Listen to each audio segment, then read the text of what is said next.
Olá, bem-vindos à Europa Hoje ao Meio-Dia, um site dedicado aos assuntos sobre a Europa, mas também sobre a geopolítica a nível internacional.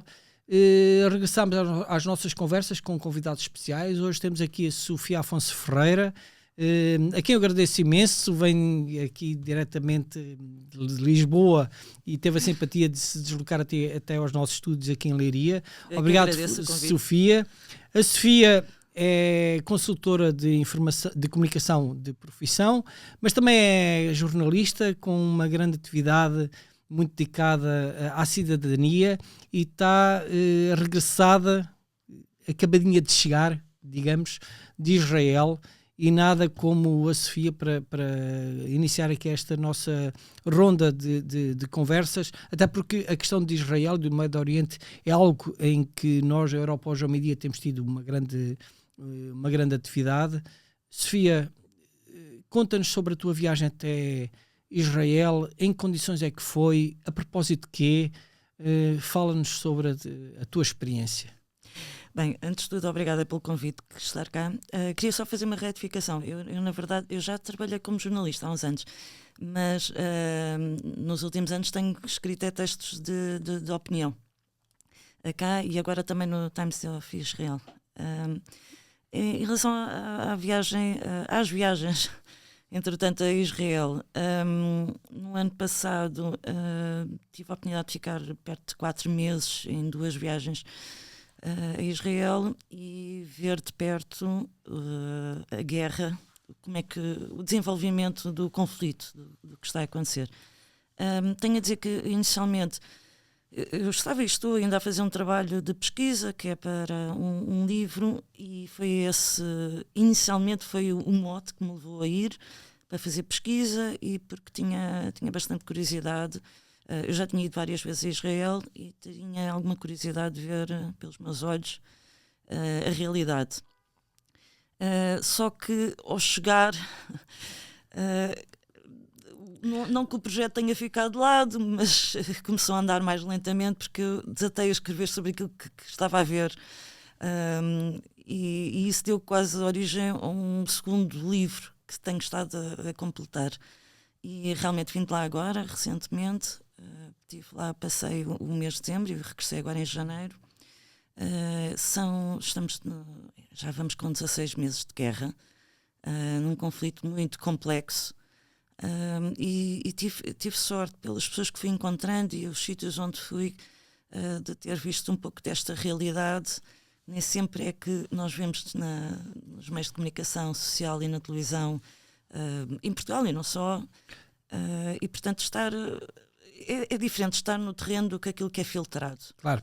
Sofia, tu tens imensos seguidores nas redes sociais, és uma pessoa já com um passado não só político, até porque chegaste a ser candidata também em Lisboa.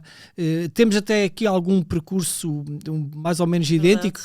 Tu passaste por Bruxelas, tal qual como eu. Estiveste na Escandinávia, do qual eu também sou Exato. Extremamente fã. Estiveste especificamente até na Suécia, e temos também algo em comum, que é acabamos por ser um pouco pela causa israelita, que ser pela causa israelita não quer dizer que não seja também pela causa palestiniana. Com certeza. Portanto, nós estamos aqui também para desmistificar alguns tabus, algumas grandes mentiras que existem na comunicação social, mas já lá iremos mais à frente na nossa conversa, que promete, mas temos aqui uma simpatia pela causa israelita, que acaba por ser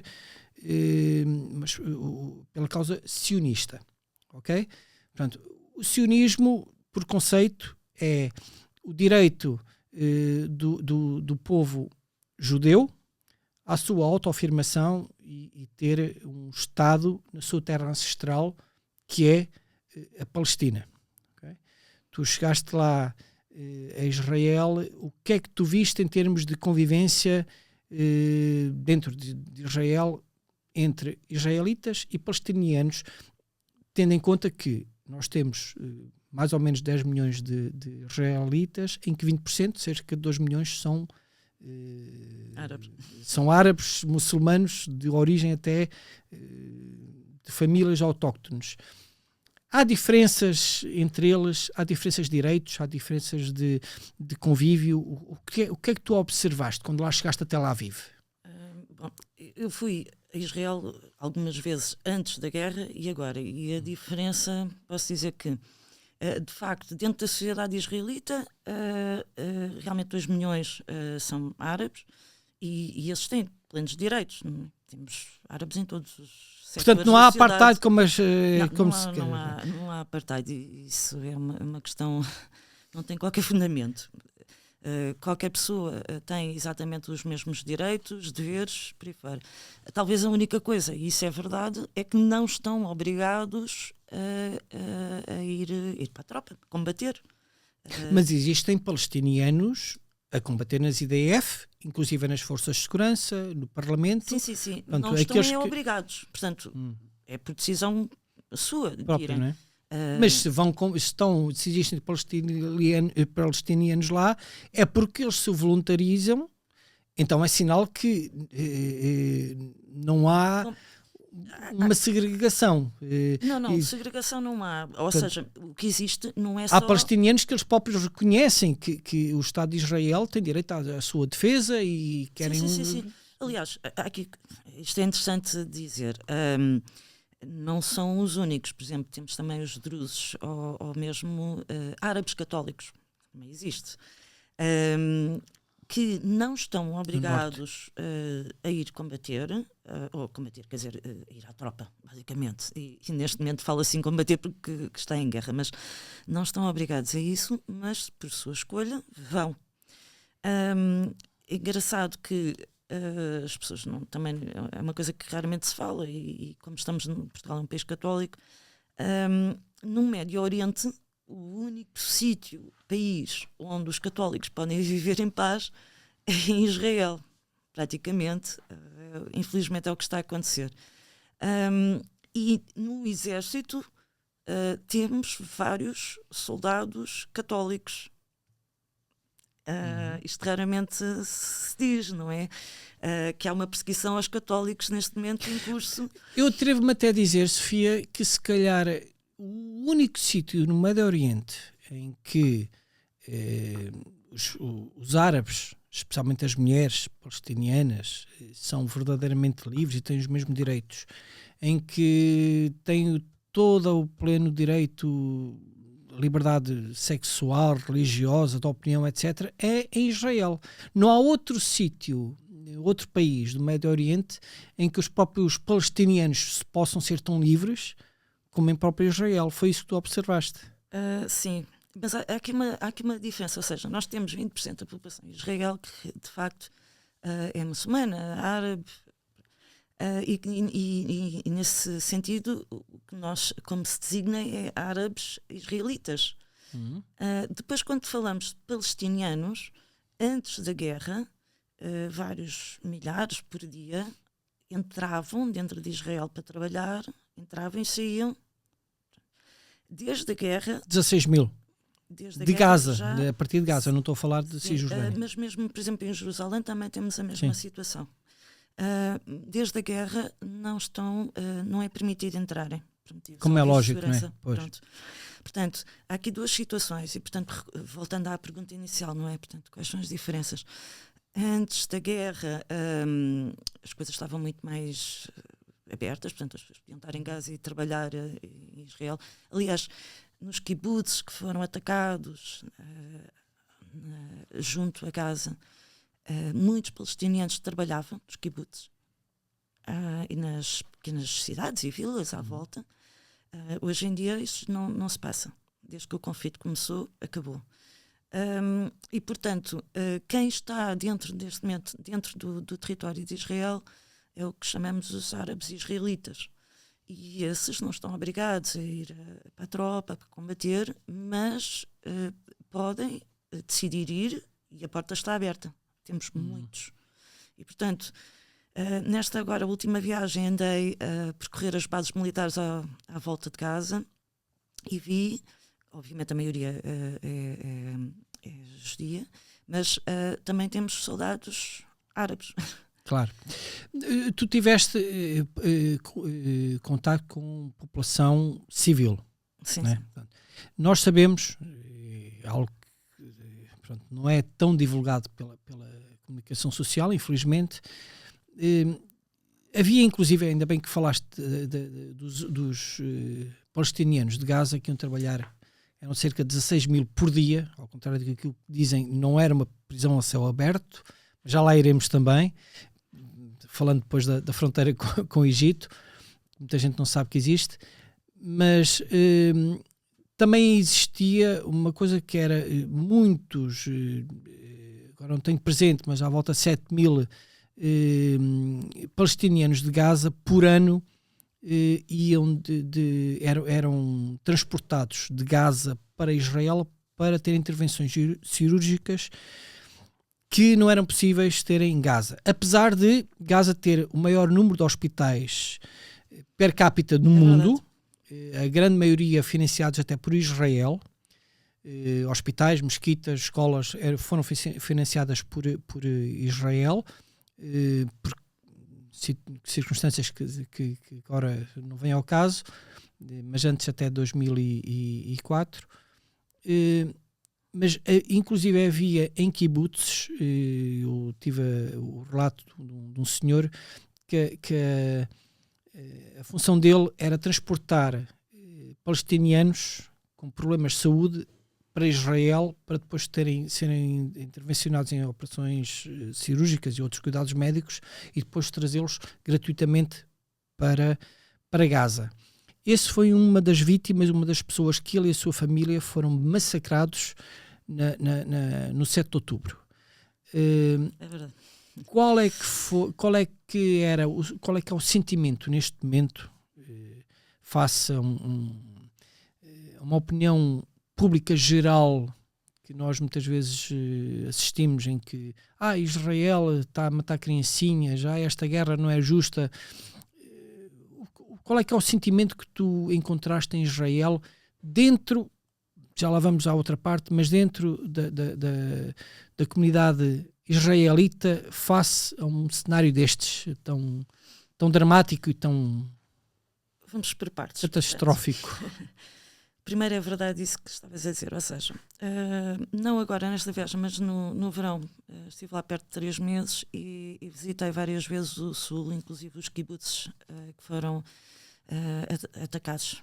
Há aqui uma distinção, aqui contar uma pequena história que é interessante. Nós temos kibutzes lá que são religiosos e outros que não. Os kibutzes religiosos resistiram ao ataque. Quase todos sobreviveram. E os outros é que foram os sinistrados, que foram atacados. E atacados da forma mais... resistiram porquê? É essa a história que eu vou contar agora. Bom, se formos pelo prisma mais, religioso, há quem acredite, não é, que foram poupados porque eram pessoas crentes em Deus e que Deus poupou-os. Mas também há outra explicação mais prática. É que os kibutzes religiosos geralmente têm as portas fechadas. Gradimentos. Okay. Eu tive, por exemplo, num kibbutz em junho ou julho do ano passado, que é o kibbutz de Sar. Eles tiveram quase por uma manhã negra para serem invadidos. Dentro do kibbutz estavam 800 pessoas e eles tinham perto de 11 pessoas a defender o kibbutz, a segurança. Geralmente, por serem kibutzes religiosos, tem gradeamento, tem segurança à porta, tem muito cuidado com a segurança. Quem entra, não entra, não vêm os carros todos. Os outros não, são muito mais abertos. Portanto, os turistas tiveram mais facilidade de entrar nos outros do que nestes. Ainda assim, este kibbutz sobreviveu quase por milagre, porque os terroristas já estavam numa rotunda perto da entrada, que falamos de 100 metros, 150 metros, se tanto, e só não foram atacados porque eles estavam em maioria os terroristas porque chegou um tanque israelita. Naquele preciso momento em que mais um pouco e a situação ia correr mal. O que acontece é que realmente havia muitas pessoas que ali estavam, naqueles kibbutz, que acreditavam na solução de 2 Estados. E acreditavam mesmo, e para isso trabalhavam. E havia ali muitas pessoas, desde associações, movimentos que trabalhavam em prol, nesse sentido, dos Estados, de transportar, tal como disseste, transportar crianças doentes para ter cuidados em Israel, tudo de graça. E, portanto, isto era um trabalho consistente que era feito, entre outras coisas. E depois muitos palestinianos que saíam de Gaza e iam trabalhar. Estamos a falar, por exemplo, este kibbutz onde eu estive é 2 km ou menos do que isso da fronteira de Gaza. Portanto, é logo ali. É muito perto de onde foi o Festival Nova. Pois. Muito perto. E o que acontece é que nestes sítios foram os primeiros a serem atacados e foi uma coisa grotesca o ataque.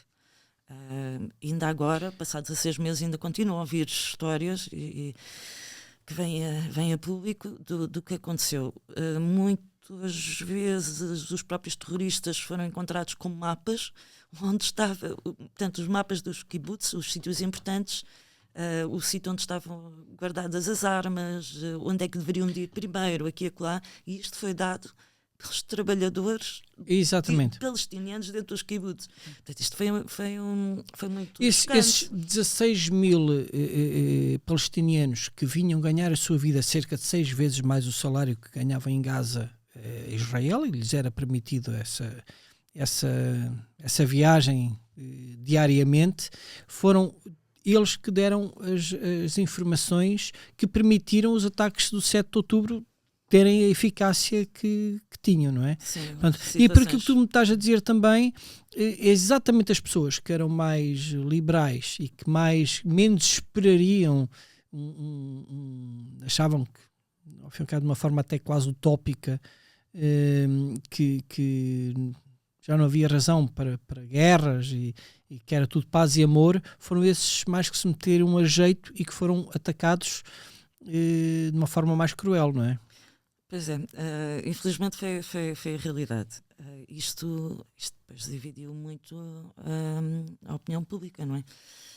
Porque, digamos que tínhamos uma facção mais de esquerda, mais pró a solução dos Estados e que ambos os países caminhassem para uma paz, que haveria de ser alcançada e que isso seria feito de integração, de cooperação entre os dois e tal. Bom, isso caiu um pouco por terra depois do 7 de outubro.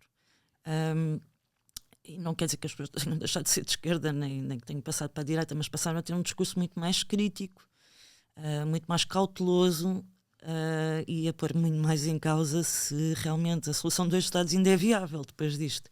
Claro. Sim. Vamos na nossa conversa pegar um pouco por aí.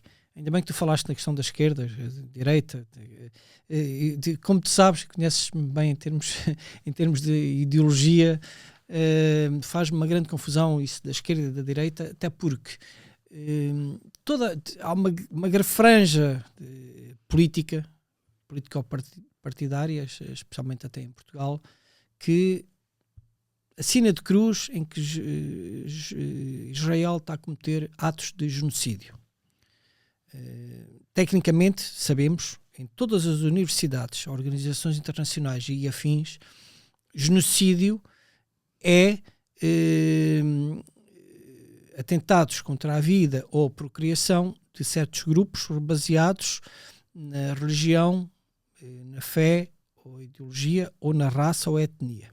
O que não é o caso, porque vivem 2 milhões de palestinianos árabes, aliás, não vamos chamar palestinianos por uma questão de rigor técnico, de árabes muçulmanos em Israel, e que alguns até integram as IDF, portanto, não tem a ver com questões étnicas. Alguns até são juízes. Exatamente, não? E estão no Parlamento, e estão nas forças de segurança. Portanto, e há aqui uma história. E foram vítimas do 7 de outubro. Nós tivemos, mas Israel teve uma situação em que um primeiro-ministro foi preso por actos de corrupção e o juiz que o julgou foi árabe. Exatamente. Eu geralmente estou sempre este exemplo, porque então se aqui Pronto. É um apartheid, apartheid muito estranho e que não está a correr muito bem, porque a sociedade permite situações destas. Pronto, exatamente. Ou seja, chegamos à conclusão que, do ponto de vista de rigor académico, etc., quem venha falar que Israel está a cometer genocídio, ou não sabe o que está a dizer, e temos que ser claros com as palavras, e nós aqui não temos problemas,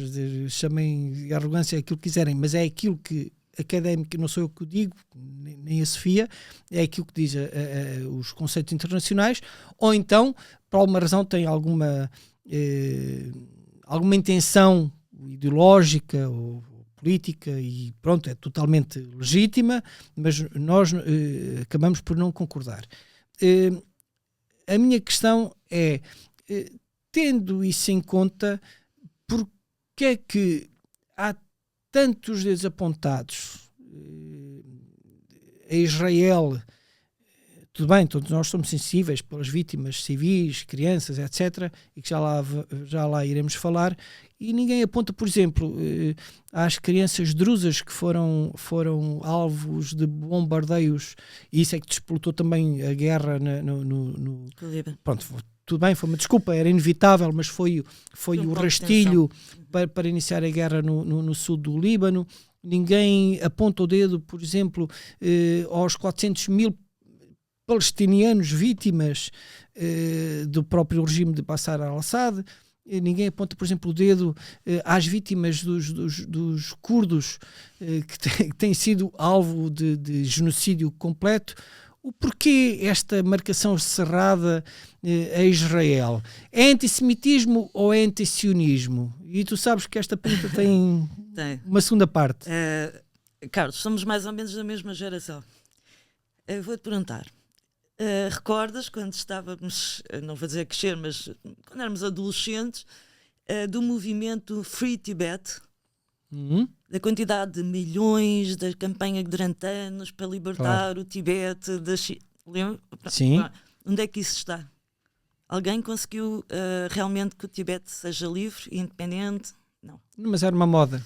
Era uma moda. E o que acontece é que nós na altura ainda éramos novos e, portanto, estávamos preocupados. E a maior parte nem sabe quem era o Dalai Lama, nem sabe, tão pouco. Exato. Desapareceu completamente do radar. Recordas a última notícia sobre o Tibete? Não. Pois. Mas o que nós sabemos agora, que já não somos novos e ingênuos, é que estas causas conseguem angariar milhões e milhões e milhões.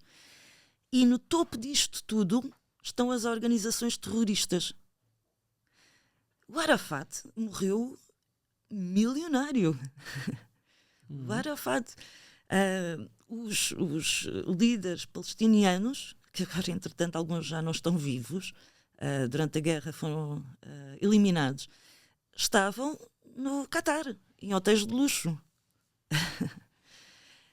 Os milhões e milhões e milhões que foram ao longo destas 2 últimas décadas para a Palestina, mas que na verdade nunca chegaram às pessoas, é estrondoso. E isto é outra história que se tem que contar. Para comprar armamento, não é? Exato. E agora também explica-me isto. Portanto, era uma prisão a céu aberto. Era uma prisão a céu aberto. Mas era uma prisão a céu aberto que conseguiram no 7 de outubro 6 mil terroristas e civis conseguiram com vários, desde de pick-ups a tudo, furar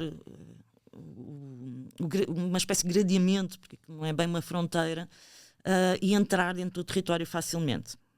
Temos imagens, vídeos deles a derrubarem não a fronteira, mas esta passagem, digamos, para Israel. Mas do lado do Egito, que todos se esquecem que há uma fronteira do outro lado. E que os egípcios não querem lá os palestinianos nem por nada. Não querem, mas as pessoas já foram ver imagens como é que é do outro lado da fronteira. Exato. São muros 6 metros de betão armado, duplo, ou seja, são 2 muros. Qualquer pessoa pode ir ao Google, se pensam que eu estou a mentir, vão ao Google ver isto. São 2 muros com betão armado 6 metros e arame farpado no topo. Portanto, eles para o Egito nunca conseguiriam furar a prisão, mas para Israel era praticamente um gradeamento. Aliás, é mais fácil. Continua assim, por acaso, diga-se passagem. É mais fácil eu conseguir, se eu fosse palestiniano, ir visitar Israel do que propriamente eu, sendo português, ir visitar Marrocos. Porque praticamente, porque era mais fácil ali, do ponto de vista de fronteiras, e experimentem e vejam as perguntas que fazem de um lado e do outro, não é? Os palestinianos entravam, isso aí sim. passar pelos postos Só de tinham que ser controle. revistados Sim, para ver que não havia explosivos. exatamente. Não é? Porque antes de construir os muros e as fronteiras, não nos esqueçamos E a quantidade de atentados que existia, não é? os postos de controle funcionavam a sério. Portanto, Exatamente. Não havia ali uma rebaldaria Agora, de pessoas entrarem. não levavam era explosivos, a sério, podiam mas passar, como em qualquer país, não é? De qualquer aeroporto da Europa. as imagens da fronteira com o Egito raramente passam na comunicação social. Raramente. E porquê? Isso vai de encontro àquilo que nós estávamos a falar. Bom, a maior parte das pessoas nem sequer imagina que há, não imagina, que há uma fronteira com o Egito. Portanto, quando pensam que há uma prisão a céu aberto, isto foi repetido tantas vezes, Exato. as pessoas imaginam que é um território Só completamente Israel é que é isolado. responsável. Não é. O corredor de Filadélfia divide exatamente é a fronteira, digamos, entre três países: Israel, Egito e o território da faixa de Gaza. O corredor divide exatamente essa passagem. Mas obviamente a forma como as coisas são passadas na comunicação social têm sido bastante enviesadas, para não dizer mais. E temos que começar a desconstruir um pouco esta situação toda. E há aqui uma polarização do discurso terrível que não corresponde com a realidade. Ninguém em Israel está contra os palestinianos, mas sim contra o Hamas. O Hamas é uma organização terrorista. E qualquer pessoa de bem que se diga deveria estar contra o Hamas e outras organizações terroristas que vão contra todos os nossos valores, alicerce das nossas sociedades ocidentais e as nossas democracias. Contra tudo aquilo que nós acreditamos. E, portanto, há aqui um discurso que se confunde muito, porque aquilo é uma máquina de fazer dinheiro. Nem o Hamas está preocupado com os palestinianos, são os primeiros a fazer deles vítimas. Há aqui uma outra questão que eu nunca vi ninguém na imprensa a colocar. Nós temos, ou existia no território de Gaza, os túneis, os famosos túneis.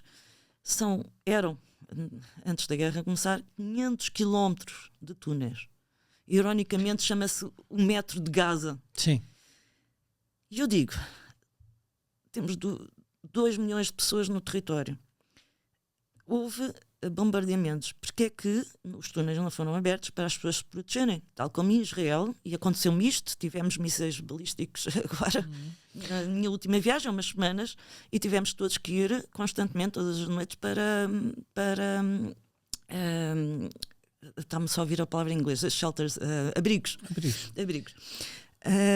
E isto existe por todo lado no território, quase todos os edifícios têm um abrigo, e assim que tocam as sirenes nós temos que nos deslocar para lá. No entanto, o Hamas nunca abriu os túneis à própria população. 500 quilómetros de túneis naquele território, num território minúsculo, quer dizer, aliás, o próprio Israel é minúsculo, as pessoas pensam que é um grande país, mas Israel corresponde ao nosso Alentejo e Algarve, basicamente. Portanto, e na faixa de Gaza há 500 km de túnel lá embaixo, onde as pessoas podiam ter abrigo, e o Hamas nunca abriu os túneis à população. A propósito disso, eu tenho estado atento, enquanto estiveste em Israel, às tuas redes sociais, falaste muito sobre o corredor de Filadélfia, mas falaste sobre também outra questão muito importante. Quando na altura que se acusava que Israel estava a deixar as pessoas morrerem ao frio e também morrerem sem ajuda humanitária. Há também um mito da propaganda pró-Hamas, porque não pode ser pró-palestiniana, porque, a meu ver, quem é pró-palestiniano não promove a guerra contra Israel. Ponto. Portanto, promove a paz e a convivência entre os dois Estados. Também já havemos de falar sobre isso. Mas o que é que tu observaste em termos de ajuda humanitária? Ou seja, aquilo que, inclusive, é uma própria entrevista que foi feita ao Sr. Embaixador de Israel em Portugal há relativamente pouco tempo, quanto a nós, eu sei que também és um pouco dessa opinião, houve ali algumas armadilhas para arranjar chavões, mas ele referia muito bem, a ajuda humanitária chegava aos palestinianos. Há números concretos em que, quando diziam que os palestinianos estavam a morrer à sede, eles tinham acesso à água potável fornecida por Israel em mais quantidade até do que aquela que é considerada pelas próprias Nações Unidas, mas muito mais, estamos a falar em 4 ou 5 vezes mais per capita, por pessoa, como necessária para a sobrevivência humana. Tu assististe ou percebeste de que havia de facto ali alguma incongruência entre aquilo que se dizia que Israel não permitia ajuda aos palestinianos, mas naquilo que era a intenção não só de Israel, mas também das próprias IDF. Tu falas na questão da população se poder abrigar, como existe na Ucrânia, que os metem no metro, não é? E pudessem abrir os túneis à população. Mas Israel foi o único exército no mundo que, antes de atacar infraestruturas, avisava, deslocou inclusive a população para o sul para poder atacar o norte, e depois, apesar de ter destruído muitas infraestruturas, mas já lá iremos aos números, também é importante referi-los. Mas acreditas que existia uma tentativa intencional de Israel de privar os palestinianos de bens? Isto é aqui uma grande história que convém explicar. Força. Primeiro, há pouco mencionaste dos próprios palestinianos nem todos estarem a favor do Hamas, certo? Ora bem, a oposição foi quase toda exterminada pelo Hamas. Não há praticamente que se saiba neste momento oposição ao Hamas. Se há, não tem qualquer voz, nem sai nada para fora. Se me permitires, antes não percas o raciocínio, não nos esqueçamos que quando houve eleições para a autoridade palestiniana, a Fatah ganhou na Cisjordânia, o Hamas ganhou em Gaza. Era suposto, tendo em conta que seria um país, um Estado único, unitário, era suposto que a maioria ganhasse, que era o Fatah, e governasse ambas as fações. O Hamas simplesmente exterminou, assassinou, começou bem. completamente toda a liderança do Fatah, perseguiu, não nos esqueçamos disso. Eles só por aí. Literalmente exterminaram, assassinaram os líderes da Fatah. Isso raramente agora é mencionado, não é? Mas convém ser esquecido. Este foi o início do Hamas. Isto deveria nos dar as pistas para tudo o resto que seguiu nos 20 anos seguintes. Durante muitos anos ainda houve oposição dentro da faixa de Gaza ao Hamas. Essa oposição foi praticamente exterminada. Exterminada das piores maneiras. E mesmo antes da guerra começar, poucos meses antes, houve uma altura que saíram alguns vídeos para fora. Pessoas que, de uma forma ou de outra, conseguiram sair do território e, portanto, estavam libertas para falar. E a contar a quantidade de pessoas que tinham morrido nas, prisões totalmente ilegais, não é? Que tinham sido torturadas, a quantidade de situações que tinham acontecido muito graves. Mas essas vozes, hoje em dia, ou foram completamente silenciadas ou não têm margem de manobra para falar, mesmo que existam. Porque se calhar a comunicação social não está interessada em lhes dar voz também. Mas a verdade é que desapareceram completamente. E lanço aqui o repto de façam um exercício. Vão ao Google e procurem oposição palestiniana ao Hamas. E não vão descobrir nada. Há meses e meses e meses. Os últimos registros que temos é antes da guerra. Depois, voltando um pouco atrás, portanto, a questão também agora, portanto, eu cheguei lá no início de dezembro, portanto, isto foi em novembro, para a última semana de novembro, lançaram para a comunicação social e para as redes esta ideia de que estariam pessoas, e principalmente bebés e crianças, a morrer congelados porque estava a nevar e era um inverno enfim, extremo em Gaza.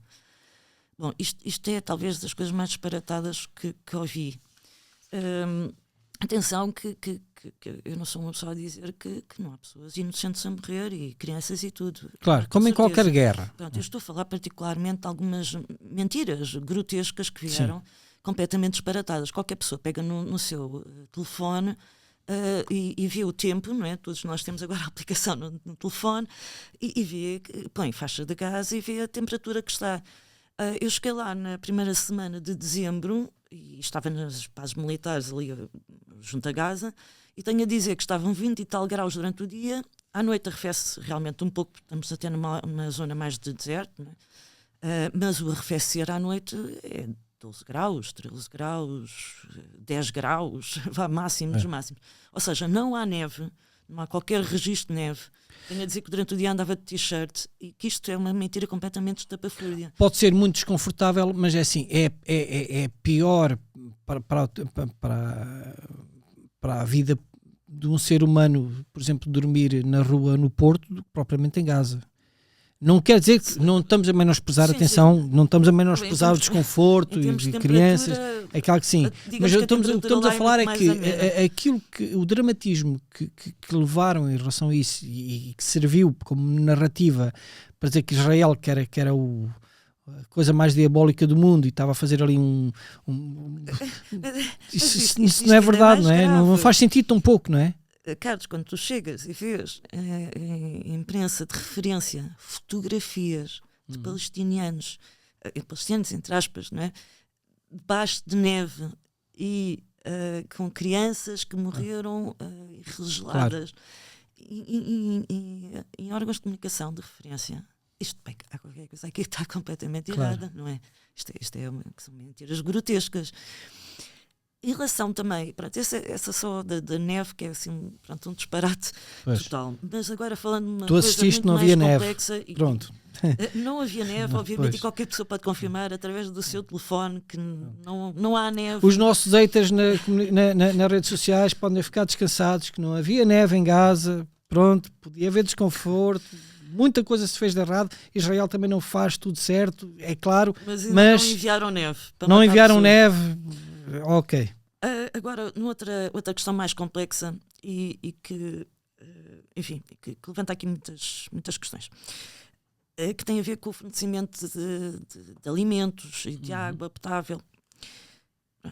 Perto do corredor de Filadélfia, há uma zona perto da base militar de Kerem Shalom, há uma área bastante grande, onde há uns meses atrás já estavam perto de 800 contentores parados. Contentores esses com alimentos, água potável, medicamentos, tudo. E o que acontece é o seguinte: os produtos chegam nos contentores, ficam lá e a distribuição é feita pelas organizações humanitárias. Quem são essas? São várias organizações que estão no terreno, mas a distribuição não é feita por Israel. Não é feita. Essas organizações, por vários motivos que teriam que ser elas a explicar, falharam completamente na distribuição. E mesmo a distribuição que chega ao território de Gaza, grande parte é desviada pelo Hamas, que fica com parte dos produtos e outra parte mete no mercado negro a preços proibitivos. Portanto, esta é a situação. Ou seja, o próprio Hamas está a explorar a própria população da Palestina para se autofinanciar. Certo. Certo, é mesmo isto. Israel simplesmente só vê se os caminhões faz, portanto, o controle dos caminhões se não entra armamento. Mais nada. Inclusive, em dezembro, eu estava lá, na altura que andei a visitar as bases, a própria IDF fez um vídeo a mostrar todos a entrada dos caminhões e todos os contentores que estavam parados na zona, na altura.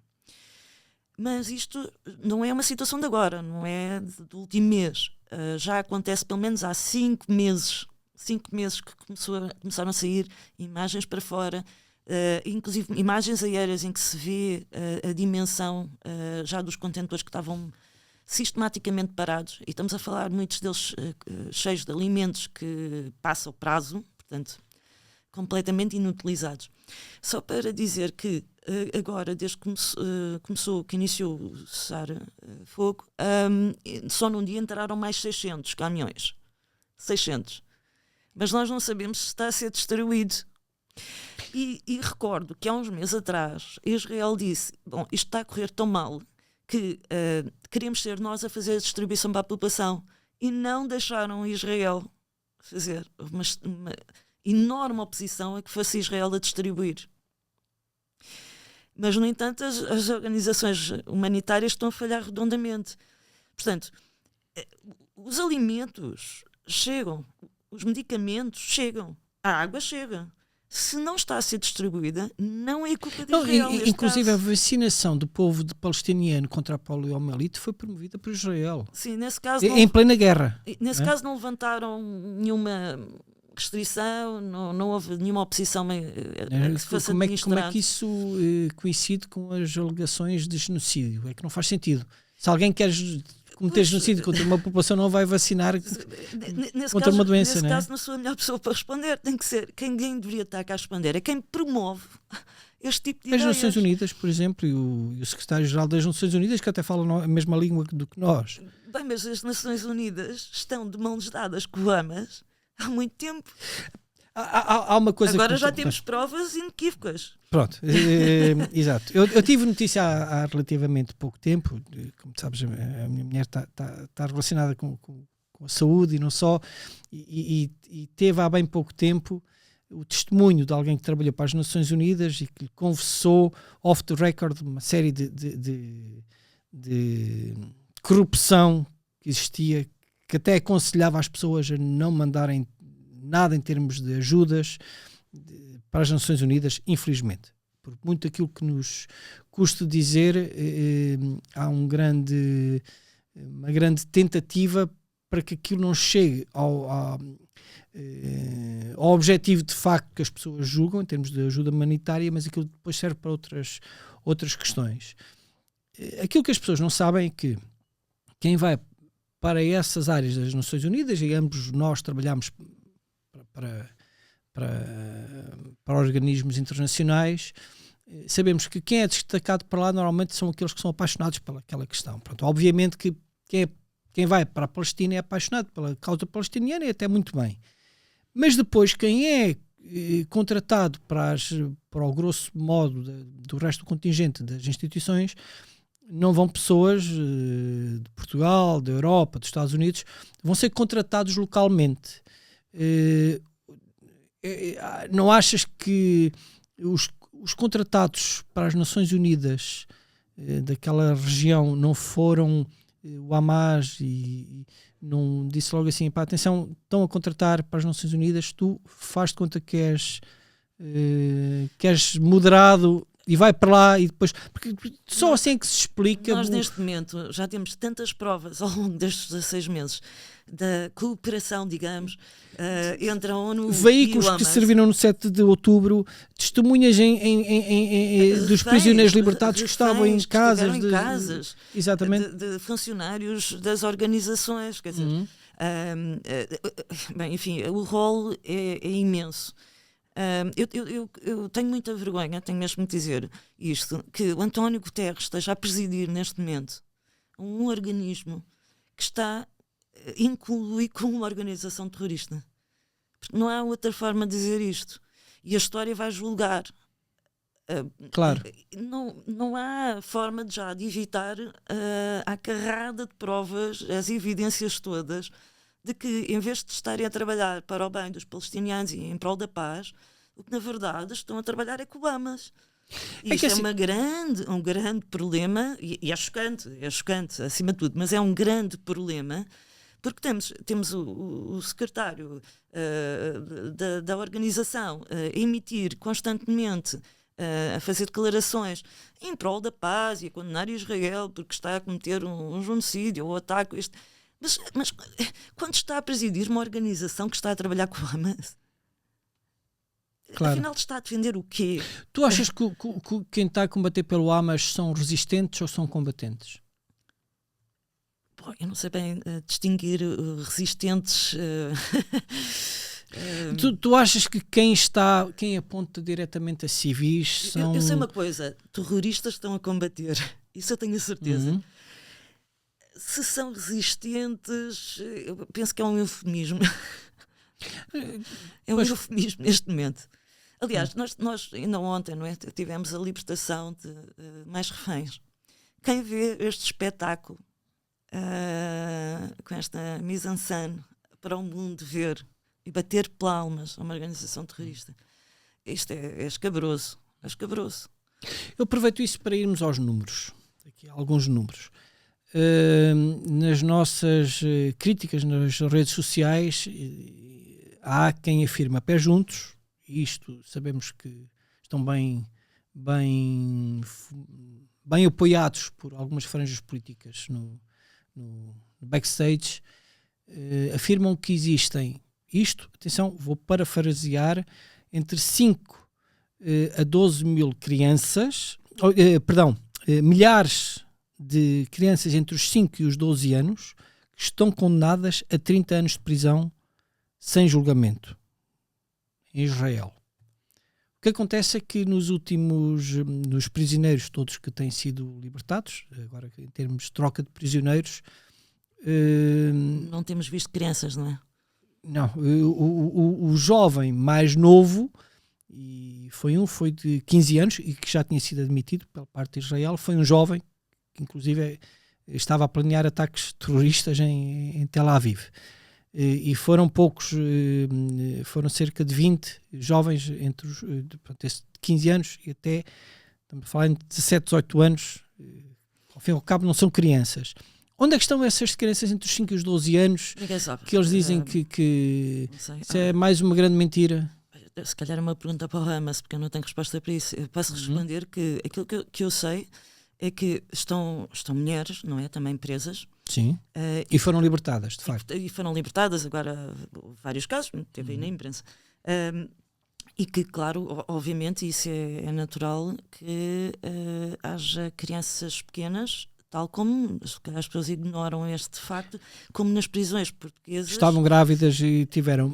Mas pelo visto nem é esse o caso. Não, mas nem sequer temos visto. Não, eu também estive atenta a esse aspecto e realmente não vemos crianças assim das prisões. Ou há, mas não lhes dá importância às crianças pequenas e não as quer libertas, porque não as meteu na lista das libertações, ou então elas não existem e então temos aqui não, eu penso que não é... os promotores das manifestações do From the River to the Sea em Portugal que estão a mentir, não é?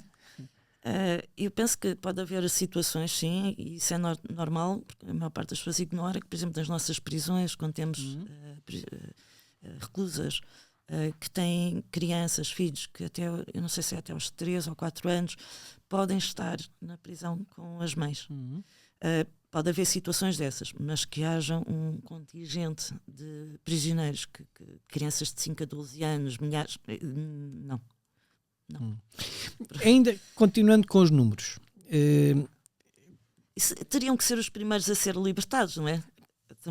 Pois. Não é? Estamos numa altura em que estão milhares e milhares claro de prisioneiros a sair. Sim. Onde é que estão as crianças? Claro. Mas até podemos ir mais longe, que há pouco tocaste nesse assunto, que é o número de vítimas. Sim, eu agora referir exatamente isso, por aquilo que é apontado oficialmente pelas Nações Unidas, que curiosamente não são dados das Nações Unidas, são dados do Ministério da Saúde do Hamas, e não nos esqueçamos daquele episódio em que eles apontavam 500 mortes de um míssil israelita num hospital, quando foi um engano do míssil do Hamas no próprio hospital e passaram de 500 para 50. E o míssil caiu no parque de estacionamento. Exatamente, pronto. Mas queres uma história ainda melhor? Não sei se te recordas disto. Isto já foi ao início do conflito e as pessoas já se esqueceram. A certa altura começou a correr na imprensa toda que Israel tinha aberto imensas valas comuns. Sim. Não sei se recordas disto. Claro. E isto não, quer dizer, abriram imensas valas comuns, mas onde é que estão os registros? Onde é que está o sítio das valas? Vamos lá ver se assim é. E o que se descobriu, duas coisas. estupidamente, não há outra forma de dizer, um mês ou dois, com uma equipa da Al Jazeera, do canal de televisão, tinham mandado até perto de uns hospitais, penso que no norte, já não tenho presente exatamente a localidade, e eles filmaram e apareceu na televisão que os palestinianos queixavam-se que as vítimas tinham sido de tal ordem que eles tinham aberto valas comuns junto ao hospital, perto, onde tinham posto os corpos, e a televisão vai lá, emite uma peça a dizer, reparem na quantidade de vítimas e tal, que até é preciso os palestinianos, eles próprios, abrirem as valas e tal. Pronto. Passado 2 meses, apresentam as mesmas imagens dizendo que não estavam a enterrar, mas que sim, que estavam a abrir e a descobrir que os israelitas tinham feito aquelas valas. Mas ainda há outra melhor. Os israelitas não só abriram as valas, diziam eles, pronto, não só tinham aberto as valas, como pior, tinham vandalizado todos os cemitérios, numa extensão ainda grande, desde mais ou menos o centro de Gaza em direção ao norte, tinham vandalizado os cemitérios todos. Bem, na verdade, por acaso essa é verdade, a história é verdade, mas não a história que eles contaram. Os israelitas foram aos cemitérios todos para ver se conseguiam recuperar os corpos de reféns mortos. Porque acharam que era um dos sítios prováveis, como é óbvio, para terem enterrado os corpos, e reviraram, e é verdade, reviraram uma série de cemitérios à procura para tentar recuperar os reféns. Isto é verdade, e Israel admitiu, sem qualquer problema, do que é que estava a fazer, que estava a fazer uma operação para tentar recuperar o máximo de corpos. Depois essa operação acabou, portanto conseguiram e parou. Mas tudo aquilo que passou para fora passou completamente distorcido. Não explicaram o que é que eles estavam à procura, mas sim que tinham vandalizado como uma espécie de afronta. Qual era a lógica? Afronta, de afronta. Os cemitérios são locais sagrados, tanto para uns como para outros. É algo sagrado. De tal forma que os israelitas estão dispostos a dar em troca milhares de terroristas apenas para recuperar alguns dos corpos. Pois. Apenas para recuperar alguns dos corpos. Isto é a importância que é dada, não é? Isso é impressionante, porque os israelitas estão dispostos a ceder muito mais pela vida dos seus do que propriamente o Hamas está disposto a ceder pela vida dos seus. Ou seja, não achas que existe uma valorização da condição humana muito mais abaixo por parte do Hamas do que da parte israelita? Sim, mas isso começa logo com questões culturais, não é? Para um palestiniano é uma honra morrer pela causa e passar a mártir. Um palestiniano ou agora vou dizer um palestiniano, estamos a falar de Gaza, mas é uma condição. E temos de distinguir entre cultural, a população palestiniana e o militante do Hamas, não é? Isto está é um pouco difícil já de distinguir, mas também é difícil. Tu achas que a maior parte da população de Gaza, de palestinianos também há na Cisjordânia, já lá vamos, tu tiveste também em East Bank e era importante nós falarmos sobre essa tua experiência, mas tu achas que em Gaza uma grande parte da população neste momento já está doutrinada para odiar Israel, porque já muita gente fala assim, mas já são gerações que já estão, já vêm dos pais que foram mortos, etc. É um fator cultural, mas também não nos esquecemos que nem todos estavam a favor do Hamas, mas foram dizimados, foram calados, não têm voz hoje em dia. Portanto, nem sempre a situação foi assim, e a guerra extremou muito as coisas. Mas havia oposição ao Hamas, existia. Eu acho que nenhuma pessoa decente, não é, digamos, apela ao fim dos palestinianos, não é isso que está em causa. Mas todos nós deveríamos olhar com atenção o que é que uma organização terrorista representa, inclusive para os próprios palestinianos. É como eu digo, eles não abrem os túneis para os salvar. Até em termos de persuasão, não é? Pode ser.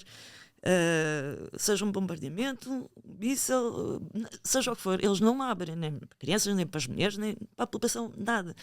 Eles não distribuem os alimentos. Eles, as organizações humanitárias, estão em conluio com a organização terrorista. Portanto, isto é realmente o inferno. E as vítimas são os palestinianos. Claro. O que é que a culpa é sempre colocada de um lado de Israel? E também não, ou seja, isto também não é para desculpar Israel, mas as guerras são coisas muito feias. Muitas pessoas morrem. E quer queiramos, quer não, há erros de um lado e do outro. Exatamente. Há mulheres e crianças inocentes que morreram nesta guerra. É óbvio. E todas as guerras são estúpidas. Não basta haver um soldado, por exemplo, que tenha tido um irmão, um sobrinho, alguém, até um amigo tenha morrido no 7 de outubro e indiscriminadamente, mesmo que tenha ordens que, ao contrário, é óbvio que vai ter sempre tendência para ter o seu sentimento e pode cometer erros. Estamos a falar de pessoas. Por isso é que há investigações nas IDF contra crimes de guerra e não há uma única do lado. Não, são todos santos, ao fim e ao cabo. Quando se vê a libertação de reféns, em que têm que estar guerreiros militares do AMC, não sei que palavra usar, a proteger as reféns, e à volta temos, não sei, centenas e centenas de homens que querem linchar os reféns. Escandalizou-te as imagens até porque isso é que há duas coisas que são crimes de guerra e que, como tu sabes, o próprio primeiro-ministro israelita Benjamin Netanyahu foi incriminado ou indiciado pelo Tribunal Penal Internacional de crimes de guerra por questões que ainda hoje estão como é que era genocídio em forma tentada, não era? Que é uma coisa que ainda não sei o que é juridicamente, mas pronto. Mas há duas questões muito importantes que são claramente crimes de guerra pela Convenção de Genebra, que uma delas e tem a ver com os nossos números que já lá vamos, que é combatentes numa guerra vestirem roupas civis, ok? E outra é a exposição de prisioneiros de guerra de uma forma pública, conforme foi agora feito na comunicação social, de uma forma até obrigarem os prisioneiros a terem um atestado como se fosse uma prova isso escandalizou-te? Qual foi o teu sentimento em relação a isso? Bem, perante coisas que aconteceram e que sabemos que aconteceram no ataque de 7 de outubro, eu direi que não me escandaliza, até me parece, nem sei, não tenho bem palavras, parece-me patético que aquele tipo de propaganda saia para o mundo e que tantas pessoas acreditem naquilo.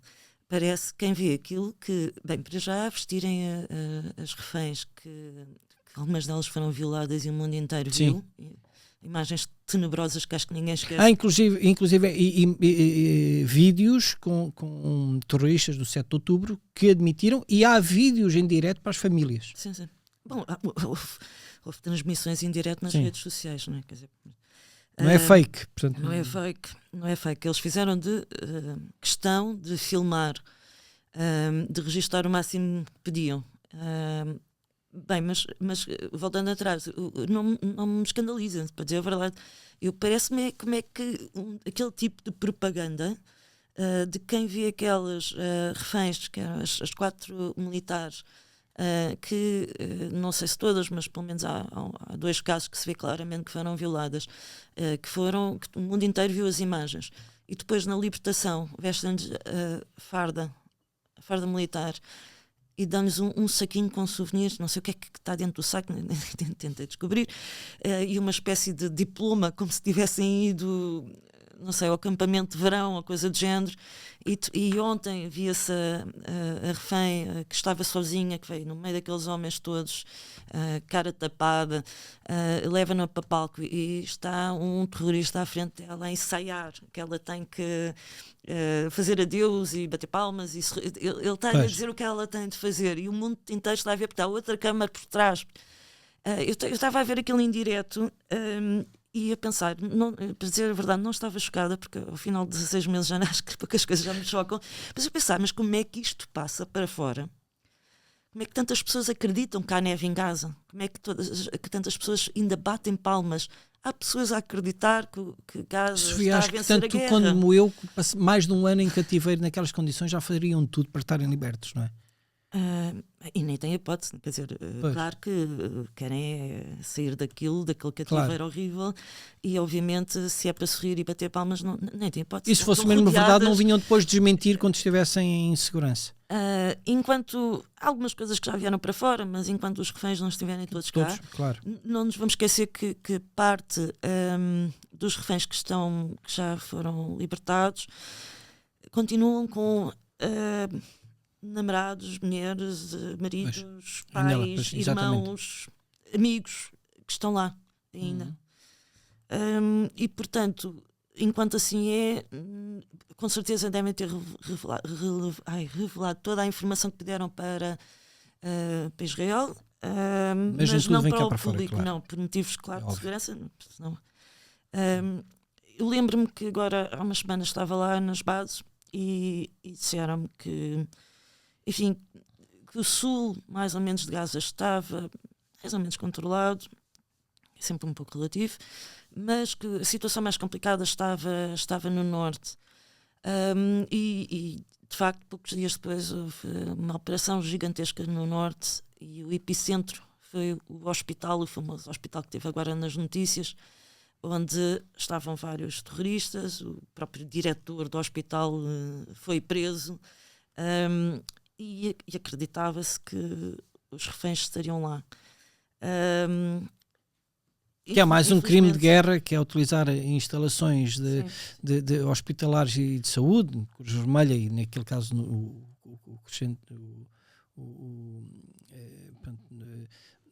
as instalações da Palestina para fins militares.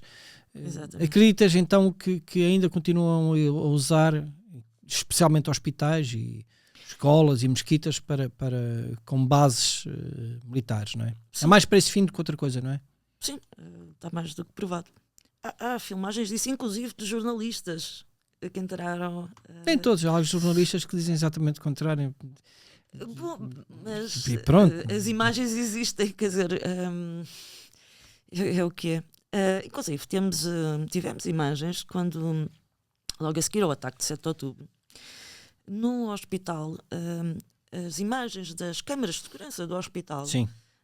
Foram reveladas, porque entretanto a IDF conseguiu ficar com as imagens. Terroristas a trazerem. E vê-se os terroristas entrar dentro do hospital com reféns. Parte dos reféns.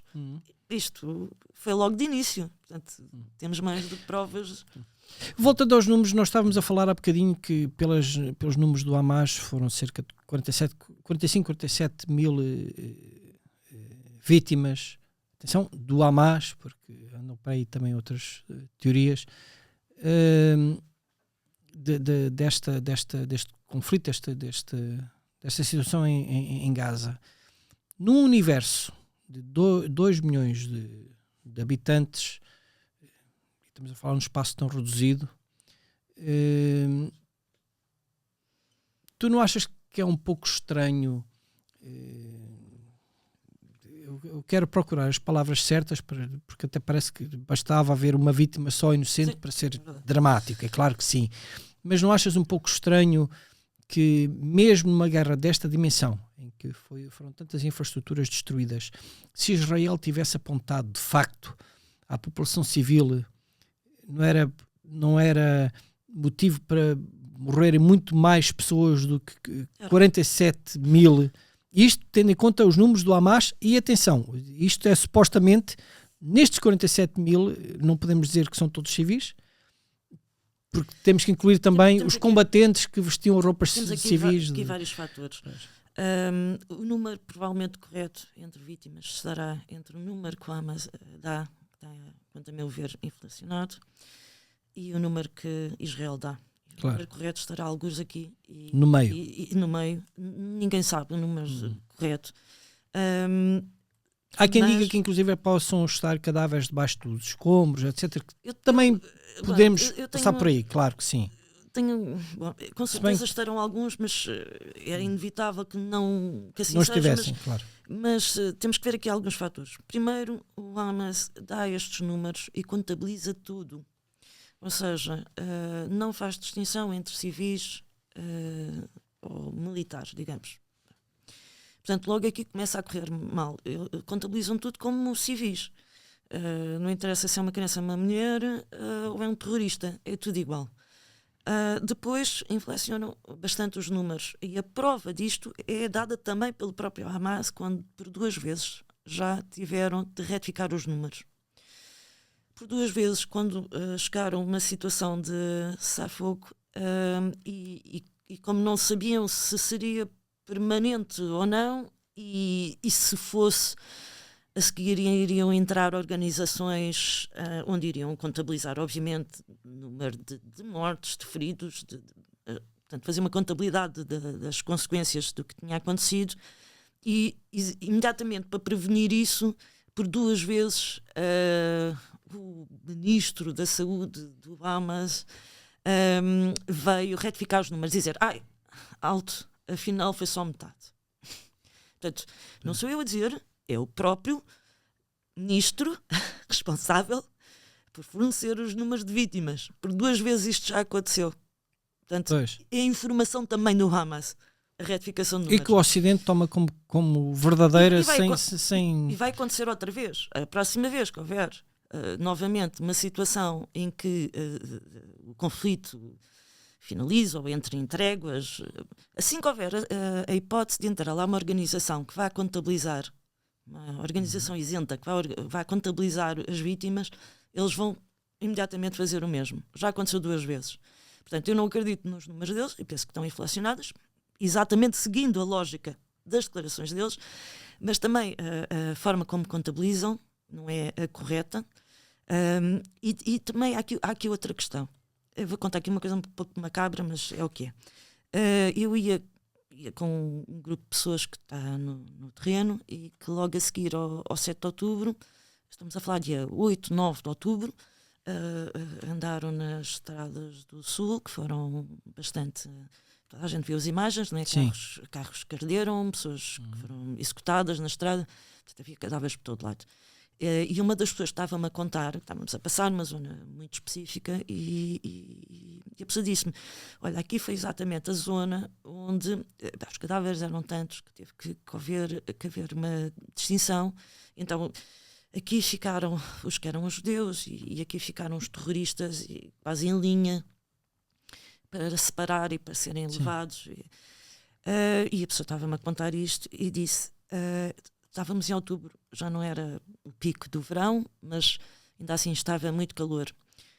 E não te passa pela cabeça o cheiro terrível de morte, de cadáveres em deposição que estava. Era terrível, terrível. Nós vínhamos na estrada, tínhamos que fechar os vidros e tínhamos que tapar a nossa cara, porque o cheiro era insuportável, e é das coisas que eu mais me recordo desses dias, entre o choque disto tudo ter acontecido. Estamos a falar de profissionais que vão para o terreno, exatamente, é a função deles. Mas é isto que me recordo desses dias.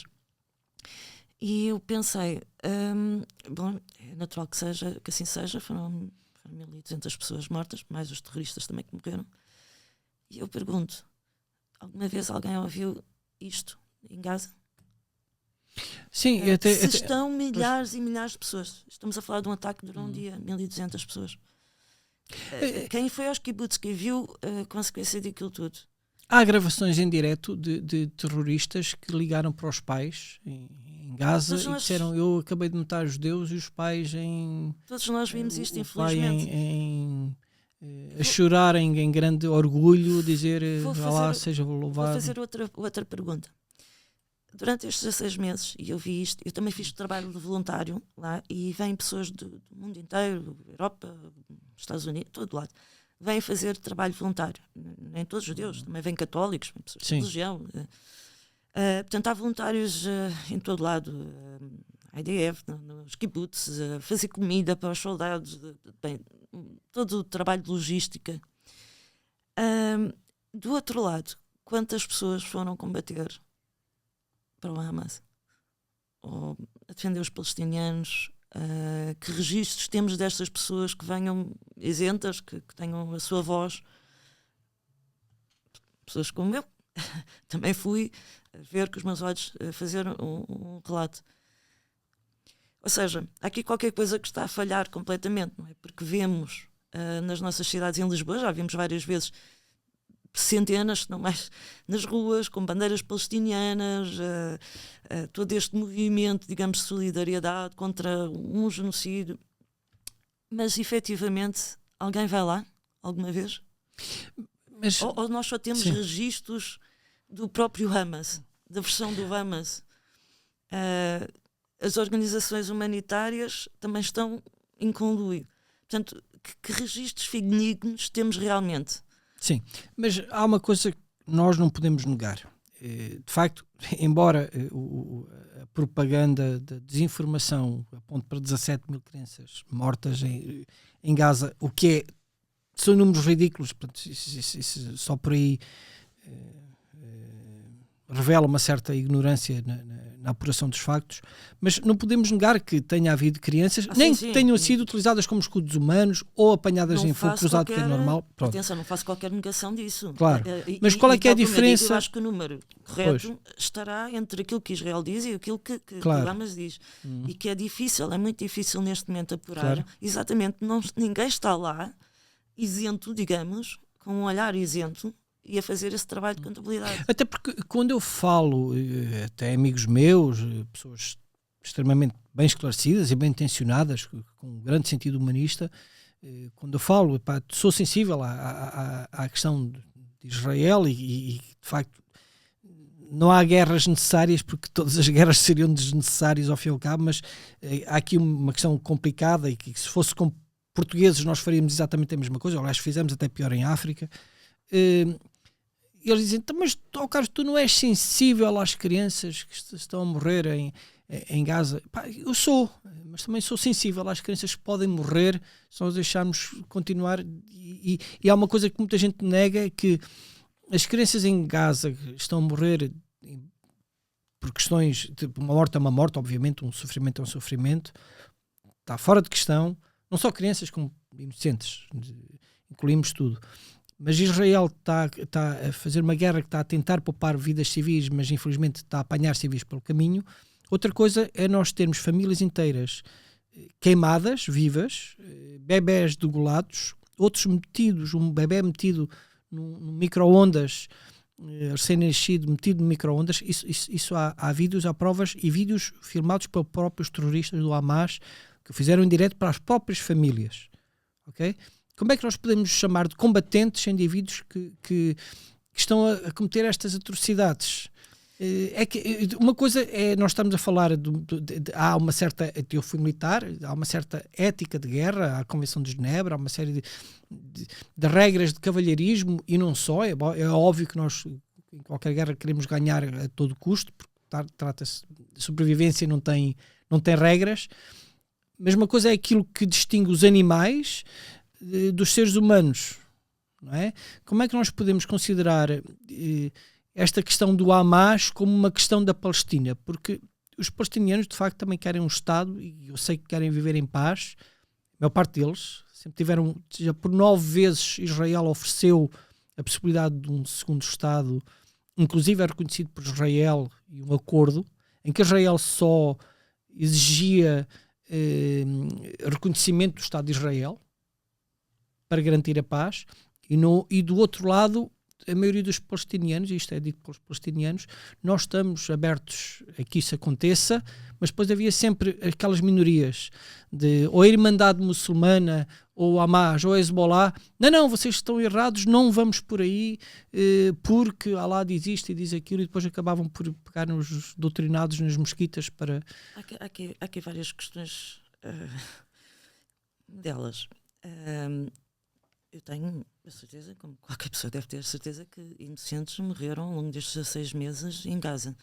Não tenho a certeza. Inequivocamente. Não tenho certeza dos e obviamente devem ter havido, temos que admitir, há militares israelitas que obviamente devem ter exagerado, como em qualquer situação. Isto é uma estão guerra debaixo de inquéritos. Exatamente, e houve já situações que não correram nada bem e são públicas. Mas, obviamente, dizias... amigos meus, pessoas bem formadas, humanistas, mas não te preocupas com as crianças e com certeza qualquer pessoa de bem, digamos, peço um chavão, uma pessoa de bem, mas qualquer pessoa sensata que tenha um pingo de humanidade, a primeira coisa que pensa é nos inocentes e principalmente nas crianças. Mas eu também pergunto a estas pessoas de bem, onde é que elas estiveram durante 20 décadas, porque grande parte dos túneis foram construídas por crianças que nunca foram à escola, que estavam a mando do Hamas, debaixo de terra, a escavar túneis. Há imensos vídeos também disto, é uma realidade. Tiveram lá imensas organizações humanitárias que deram conta disto, da utilização, exploração de crianças durante anos, para construir os túneis. Onde é que estavam essas pessoas? Não, mas... Onde é que estavam estas pessoas ao longo de 20 anos que acharam normal que um território gerido por uma organização terrorista, que isto ia correr bem? Sim. Há quem acuse Israel de ser o promotor da fundação do Hamas. O que não deixa de ter uma questão de verdade, pelo seguinte, Israel promotor não foi o Hamas. Israel promoveu, foi um dos fundadores do Hamas, exatamente porque entenderam que havia uma oportunidade em Gaza para aquela faixa de Gaza se tornar quase como segundo Dubai, que tinha todas as condições. Isto parece clichê, mas o Trump acaba por ter razão quando diz que tem bom clima, bom potencial. Isso parece quase uma ironia, mas é uma ironia, mas é verdade. Portanto, viam aquilo como uma grande potencial em termos turísticos então promoveram assim, vamos promover os líderes religiosos para construir mesquitas, construir uma certa religiosidade, uma certa moralidade, hospitais, escolas, para que uma população esclarecida possa viver em boa parceria connosco. E depois é óbvio que um desses fundadores, o líder, acabou por se tornar totalmente extremista, e a fundação depois da Carta do Hamas, em 1987, salvo erro, tem explicitamente pronto, não fala em dois Estados, não fala só admitem um Estado. Exatamente. Ou seja, é um discurso completamente genocida em relação à existência de Israel e dos judeus naquela região. Não admite totalmente, mas é desculpável há aqui uma coisa um pouco estranha. Os mesmos que os defendem... Só há um povo que defende dois Estados, que é Israel. Vamos ser claros, não é? Não há, ou se houve ao longo do tempo, desapareceu. Onde é que estão as vozes agora palestinianas a defender dois Estados? Então, quanto a ti, Israel não está com intenções de ficar nem com Gaza, nem com a Cisjordânia, nem com... Eu não posso falar pelo governo israelita quais são os planos. Mas a posição de Israel é clara, mas não é? Até agora não parece que seja esse o plano, pelo menos as indicações que dão para fora. Não parece que seja esse o plano. Permite que o Trump venha agora fazer algumas declarações. Eu acho que as declarações do Trump servem, como muitas pessoas pensam que são muito rápidas, logo um gatilho rápido a dizer que o Trump tem declarações, enfim, isso a gente desculpa pelo... disparatadas, alucinadas. É lunático. Eu acho que não é bem assim. Eu não sou uma trumpista ou de grande defensora, só analiso o que vejo. Pois. E eu parece-me que o Trump, muitas vezes, quando avança e faz este tipo de declarações, ele sabe o efeito que tem nas pessoas. Que a imprensa inteira, a nível mundial, vai reproduzir aquilo até quase à náusea. E, portanto, aquilo cria Dá a sensação que ele está permanentemente em campanha, não é? É, mas ele é muito bom nisto. Ele cria uma cortina de fumo e depois vai tratar dos assuntos. Pois. E ele agora faz estas declarações. Bom era retirar 2 milhões da faixa de Gaza e enviá-los não sei para onde, para aqui, para a Indonésia. Bom, aquilo parece um disparate. Mas isso não é a posição de Israel? Não, claro, não, oficial. Obviamente não. Mas eu só estou a dizer isto, porque está agora nas notícias. Isto é uma cortina de fumo. Há outros planos, com certeza. Isto é uma cortina de fumo e é sempre muito eficaz, porque quem acredita que há neve em Gaza acredita em tudo. Portanto, também acredita que 2 milhões vão para a Indonésia. Portanto, isto está para tudo, não é? Dá para um lado, dá para o outro. Portanto, o Trump é muito sagaz a utilizar estes mecanismos, estes truques, criar estas ilusões. E então agora lembra-se de lançar esta. Não, agora vamos tirar 2 milhões daqui. Isto é uma terra fantástica. Isto é ilusão por ilusão. Há outros planos. Não me parece que seja propriamente de Israel ficar com a faixa de Gaza, porque se assim fosse, também não iriam admitir. Não era assim, desta forma atabalhoada. Senão também não tinham retirado o Trump à mistura. unilateralmente em 2005. E é bom dizer, não havia colonatos em Gaza desde 2005 e por iniciativa de Israel. E quando retiraram, aquilo criou quase uma guerra interna, claro. Terrível. Grande parte da população estava completamente contra a retirada. Foi quase luta e de o exército de Israel foi lá retirá-los à força. Exato. Pronto, todos nós sabemos o que é que aconteceu. Portanto, foi um bocado dramático toda a situação e não foi consensual de todos. E, portanto, isto, voltando um pouco atrás, há pouco estavas a dizer que há esta acusação que Israel foram os patrocinadores, digamos, do Hamas. E tens razão, há um fundo de verdade aí, mas, tal como tu disseste, serviu para tentar... Mas não para este plano do Hamas, atenção. Não para isto, obviamente. Claro, mas faz para sentido, não é? tentar encaminhá-los noutra direção. Correu mal, correu muito mal. Não só ficaram com o apoio daquele lado, como viraram exatamente para o lado contrário, uma organização tenebrosa como o Hamas. Pronto. Portanto, correu mal. Mas é verdade que Israel apoiou, e isso é público. Não há muito a dizer. Estavas a falar da dificuldade que foi retirar os colonatos israelitas de Gaza, e foi retirado. Aliás, eu acrescento ainda que se Israel tivesse intenções de ficar com território, se fosse essa a intenção expansionista que querem fazer crer aí pela comunicação social, então não fazia sentido Israel ter devolvido o território que ganhou entre as guerras que não provocou e que teve a infelicidade de ganhar. Estamos a falar do deserto de Sinai, da própria Cisjordânia, e que a Jordânia não quis ficar com a Cisjordânia, nem embora o Egito tenha retomado o Monte Sinai, não tenha querido tão perto nem de longe a faixa de Gaza. Pronto. Mas estamos a falar que houve dificuldades, de facto, de alguma população mais extremista, fundamentalista, fanática, como queiram chamar, que existe também em Israel, tal qual como existe em Portugal, não é? Na Alemanha, nos Estados Unidos, um pouco por todo o mundo. Também existe na Cisjordânia com alguns colonatos, e tu estiveste lá na Cisjordânia, no East Bank. Eu tenho pessoas que interagem muito connosco nas redes sociais e que fazem uma distinção entre ser antissemita e antisionista. E eles fazem uma coisa, é muito curioso, que eles dizem: não, eu não sou antissemita porque até sou a favor dos judeus, mas sou antisionista porque esses são os maus do mundo, todo o mal que existe no mundo. Deve ser daqueles também que acreditam que ainda a peste negra foi culpa dos judeus, o 11 de setembro foi culpa dos judeus. Não, isso é o velho antissemitismo com outras roupagens. É óbvio, né? Virou diz que toca ao mesmo. Desde os protocolos sábios de Sião e o grande plano de Israel, portanto, que foi tudo fake, mas ainda acreditam que a Terra é plana. Mas, de facto, existem radicais que estão, e tu tivemos essa conversa à hora do almoço, radicais na Cisjordânia, mas serão esses os sionistas? O sionismo, o conceito de sionismo é o direito ao povo judeu de autoafirmação e ter um Estado na sua terra ancestral, que será ali. Não é contra haver um Estado da Palestina, mas o direito a eles também lá estarem. O que é que defendem esses radicais nos...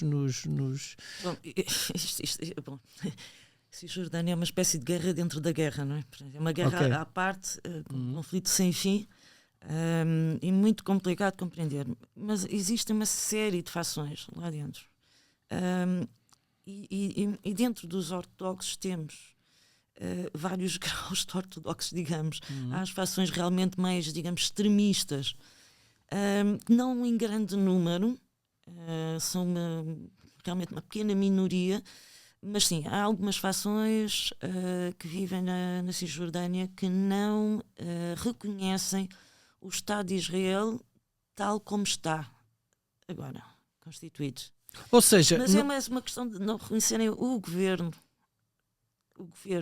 de Israel. Portanto, porquê?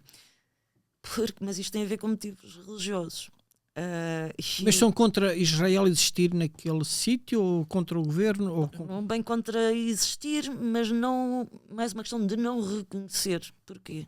Porque não são adeptos da bandeira israelita, é isso? Estão à espera do Messias, porque há uma série de profecias que serão cumpridas. Estamos a falar de pessoas realmente ultra-ortodoxas. Ou seja, aquilo que tu me estás a querer dizer é que os extremistas ultra-ortodoxos não são a favor deste modelo de Israel que existe hoje, que não é laico, porque a Constituição israelita prevê que seja um Estado judaico, mas é um Estado onde existe liberdade religiosa, liberdade sexual, liberdade de expressão, por aí fora.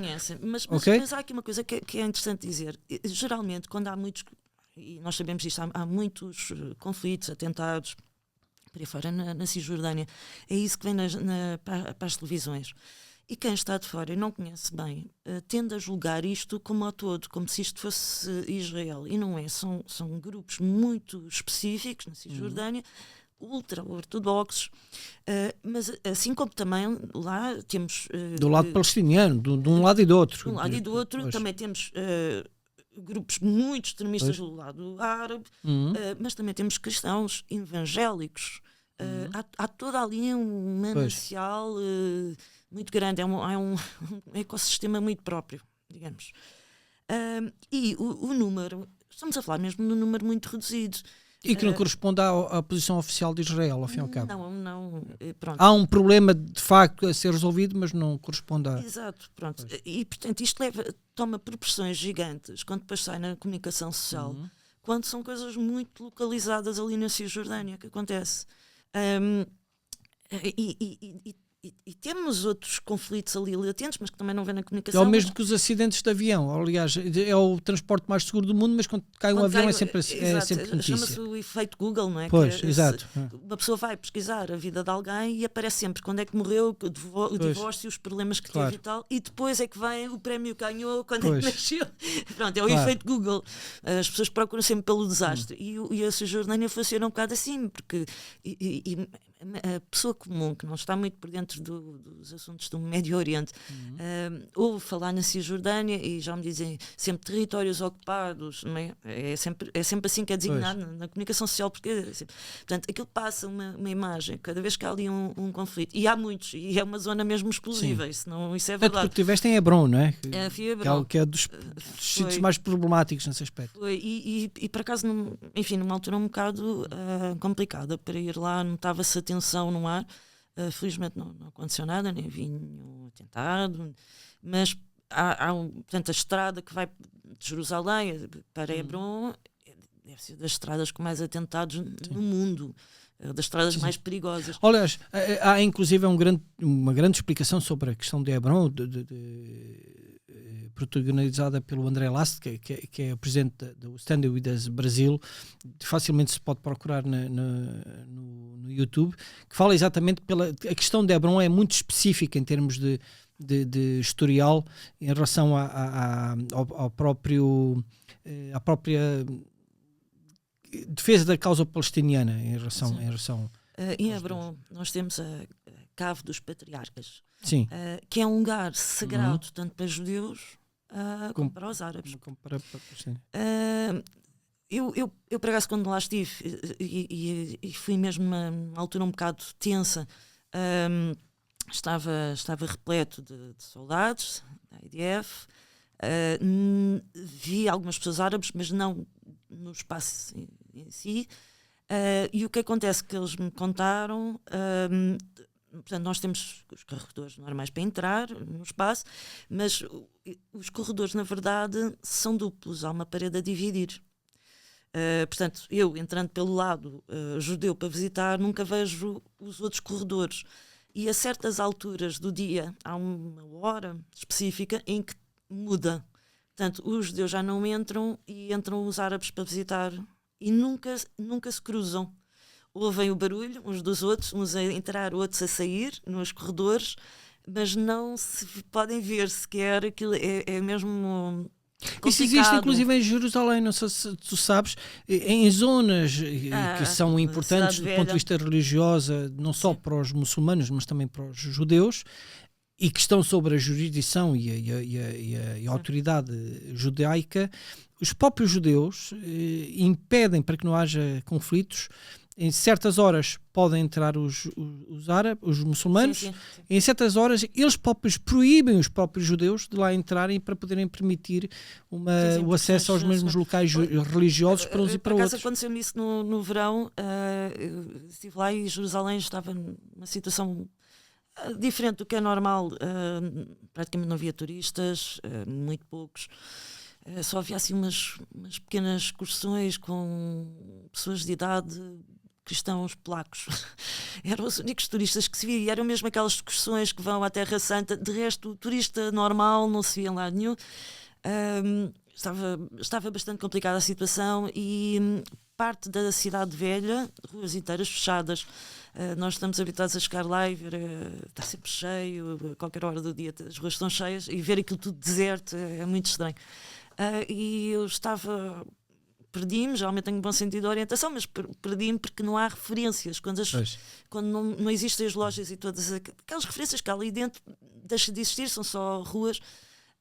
E às tantas, a certa altura, virei para uma rua e olhei, e como vi soldados da IDF ao fundo, pensei, tranquilo, estão aqui soldados, não se passa nada, dá para... E quando cheguei lá, veio logo um soldado e barrar-me. Das IDF? Sim, porque estávamos num período do dia, ou a hora do dia, não sei, onde só podiam passar árabes, e ele travou-me logo, e eu não sabia, portanto, vi uma passagem grande, na rua a meio, portanto, os militares estavam a meio, e ele veio imediatamente a travar-me e disse, não pode passar. Eu penso que ele deve ter julgou que eu era judia, pensou, porque é mesmo perigoso, ainda por cima numa altura destas. Mas achas que a atitude dele era mais a prevenir a tua segurança, ou prevenir que pudesses representar uma provocação para a outra facção? Era mais de respeito para com outra facção, ou mais de... ou ambas? Naquele caso eu penso que era mais para prevenir a minha própria segurança, porque nada no meu vestuário indicava se eu era árabe ou judia. Há muitas mulheres árabes vestidas normalmente, não é? Sim. Nem todas estão cobertas, ou com... há mulheres árabes e vê-se no bairro árabe, às compras, normal. Não havia nada no meu aspecto. Ao contrário, muita gente julga, especialmente aquelas que têm cidadania israelita, até conduzir e ir à escola podem. Sim. Uma sociedade diversificada, não é? Claro. Portanto, não havia nada na minha roupa que eu não pudesse ser árabe e estar ali simplesmente a passar. Mas por algum motivo ele percebeu que não devia de passar. E claro que podia ser considerado não só uma afronta, que não podia, claro, obviamente. Agora, vamos entrar. Pronto, a Cisjordânia está dividida em 3 grandes regiões, uma de total controle israelita, que tem a ver com os próprios assentamentos, que é uma parte mais pequena, mas muito problemática, obviamente, que ainda não está resolvida, segundo os acordos de Oslo, exatamente porque depois da retirada unilateral de Gaza em 2004, 2005, não foi cumprida a única coisa que Israel pedia, que era garantias de segurança, e aí houve um impasse.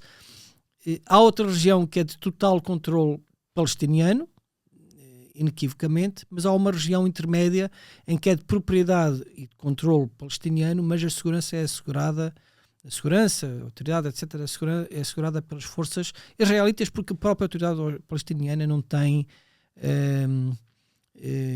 poder para assegurar a própria segurança e ordem da própria população em si. Tu, pela experiência que tu tiveste na Cisjordânia, já disseste que chegaste a temer pela tua própria segurança. Tiveste a sensação que é possível uma solução de 2 Estados ali, ou, ao contrário, quase que mais valia ser tudo israelita e tratavam do assunto? E o que é que tu achas? Estamos aqui numa situação ainda mais complicada. Perdoa-me estar-te a meter nesta... Eu sei que são questões difíceis de responder. É que tem muito a ver também com a população que lá está. Tanto os judeus como os árabes. Estamos a falar mesmo de pessoas mais extremistas. Ok.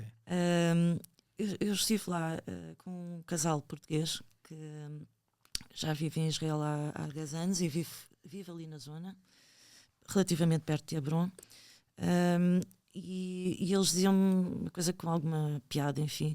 Diziam, das duas uma, as pessoas que vêm para aqui viver só podem ser uma coisa ou outra.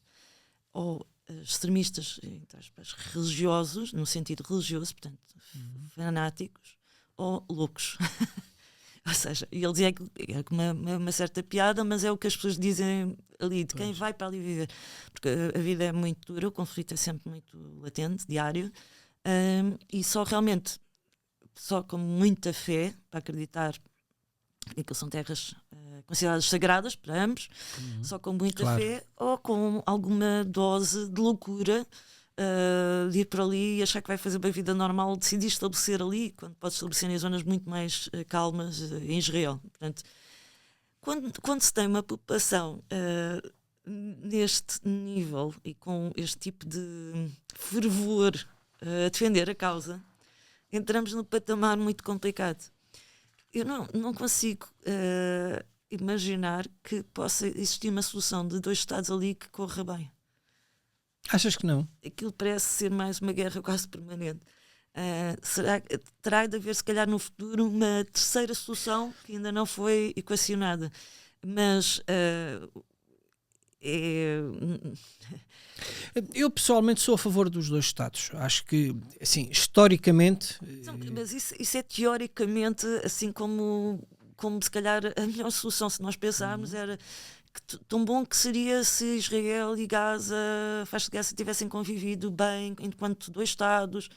Mas não achas Mas nós sabemos que a realidade não é bem assim. Não achas vai ser muito difícil convencer a população de Cisjordânia, dos 2 lados, ou dos vários lados, porque não são só estes 2 polos. Há mais polos ali, há mais fações. É muito difícil uma conversa entre estas 2 fações. Entre a Cisjordânia e o Hamas e a Gaza, ou entre a Cisjordânia e Israel? Cisjordânia e Israel é muito difícil. Estamos a falar mesmo de populações extremadas dos 2 lados, em que o diálogo é complicado.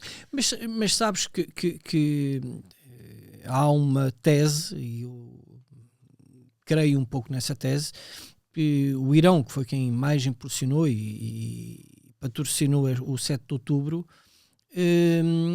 temeu das conversações que estavam para existir, exatamente entre Israel e a Arábia Saudita, no âmbito dos acordos de Abraão, que poderiam levar, inclusive, ao reconhecimento dos 2 Estados. Vamos lá ver o seguinte: existiu historicamente, como tu sabes, as 3 maiores guerras, 1958, a Guerra da Independência, 67 e 73, dos 6 dias e Yom Kippur, foram promovidas, em que teve sempre à cabeça dessas guerras o Egito e as maiores e a Jordânia, especialmente em 67, embora tenha sido aconselhada a não entrar e à última hora teve que entrar. Que é certo é que a partir do momento em que tanto a Jordânia quanto o Egito reconheceram Israel e reconheceram ambos os Estados, houve paz com esses países. Embora, obviamente, que tenha custado ao Egito a vida do Nasser e depois, posteriormente, também a vida do primeiro-ministro israelita. Mas o que é certo é que esse reconhecimento de 2 Estados fez a paz entre outros Estados árabes que inicialmente eram completamente contra a proposta das Nações Unidas de 1947 e que hoje se sabe pela porta de cavalo, em que os Estados Árabes, a Liga Árabe, já está arrependida de não ter aceito a proposta de 1947 e ter impulsionado todos os Estados Árabes em redor de Israel para a guerra. Não achas que eliminando conforme Israel está a tentar fazer, os grandes focos de influência concentrada. Estamos a falar dos radicais do Hamas, os radicais do Hezbollah, da Irmandade Muçulmana, que não nos podemos esquecer deles. Não achas que eliminando esses focos radicais possa haver, e que neste momento, embora nunca tenha havido historicamente uma nação palestiniana, mas já não ganharam aqueles palestinianos, aqueles árabes muçulmanos ali ao redor, a legitimidade de reclamarem um próprio Estado da Palestina, naquela região, independente, soberano, e que tenha a possibilidade de viver em paz com os seus vizinhos israelitas e possam prosperar, ir aos Jogos Olímpicos e essas coisas todas? Bem, isso é uma questão para os palestinianos. Quando é que eles estarão dispostos a seguir pela via da paz e a criar um país próspero? Está nas mãos deles. Ou seja, porque é que Gaza não seguiu esse caminho? Gaza podia ser um território incrível, realmente podia ser um segundo Dubai. Quanto à questão do Irão, há pouco estavas a mencionar que sim, foi o grande impulsionador do 7 de outubro. Eu tenho algumas dúvidas nisto. O ataque de 7 de outubro foi a ponta de lança de algo que estava a ser preparado há alguns anos. Parece-me que teve mais a ver com um simples propósito. Durante muito tempo, o Irão acalentou que se coordenasse e trabalhasse num certo sentido e criasse ali um grupo de proxies e também de amigos para o apoiar, que iria conseguir, de uma assentada, completamente demolir Israel. Começava no ataque de 7 de outubro. E há uma coisa também que raramente dizem, que é, estamos 16 meses de guerra e há neve em Gaza, não há comida, não há água, não há isto, não há aquilo. Claro, até os analistas... Mas armamento e rockets e mísseis continuam a existir. É uma coisa impressionante. Sim. E eu penso, como é que é possível? Onde é que entrou? Quer dizer, nós sabemos. Mas, teoricamente, de onde é que entrou tanto armamento? Qual era o volume de armamento que estava só na faixa de Gaza? Já não estou a falar do Hezbollah, que é 10 vezes maior, ou era. Só na faixa de Gaza, durante quanto tempo esteve o Irão e outros a meter armamento lá para iniciarem? Sim. Agora vou dar uma no cravo, outra na ferradura. É bom que se diga também que quando inicialmente, no início do conflito, disseram que Israel que tinha cortado a água, a Gaza, etc., que Israel não cortou o abastecimento de água potável a Gaza, que era fornecida por Israel. É mentira. A falta de água existia exatamente porque retiraram os canos para fazer portanto, rampas de lançamento para os rockets, portanto, e eles não olhavam a meios porque lá assim dizia. Mas há outra questão, que é o tal cravo na ferradura, que quem nos está a ouvir não me vai perdoar se eu não fizer essa questão, que é muito pertinente. Israel possui um dos maiores serviços secretos do mundo, se não o mais completo e mais eficaz. Como é que tanto a Mossad como o Shin Bet, como é que deixaram passar o ataque do 7 de outubro sem se terem apercebido? Há inclusive relatos em que não sei se foi a Rússia ou whatever, tenha avisado Israel e que menosprezaram e por aí fora. Acreditas que possa ter havido ali alguma permissividade da parte de Israel e pronto, possa haver ali alguma incompetência? Pelo que se sabe até agora, houve dois fatores a contribuir para isto. Primeiro, houve vários avisos e foram ignorados. E isto foi fatal. O segundo é que a Cisjordânia, na altura, estava a ferro e fogo. E grande parte da tropa estava estacionada do outro lado, a aplacar os conflitos do outro lado. E isto depois desapareceu um pouco, não é? Porque as pessoas, a velocidade da informação é muito rápida e de muita coisa a acontecer, mas as pessoas já esqueceram o que é que estava a acontecer antes do 7 de outubro. Mas a Cisjordânia estava mesmo a ferro e fogo. Portanto, e na altura até havia quase digamos, um conflito, porque os próprios israelitas e o governo já estavam a ficar um pouco massacrados e críticos de ataques que até estavam a decorrer por estes grupos mais extremistas, ortodoxos extremistas, que estavam a perpetuar na região. Houve ataques, edifícios que arderam, ruas inteiras, aquilo estava mesmo mal, a situação. E, portanto, foram apanhados, por um lado desvalorizaram muitos indícios que estava a ser preparado um ataque em grande, e por outro lado os efetivos estavam do outro lado na Cisjordânia.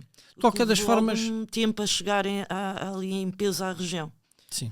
De qualquer das formas, há inquéritos em curso e há, sim, e há não uma investigação nesse sentido, obviamente. E provavelmente claro, até enquanto a guerra estiver a decorrer, nem tudo vem parar.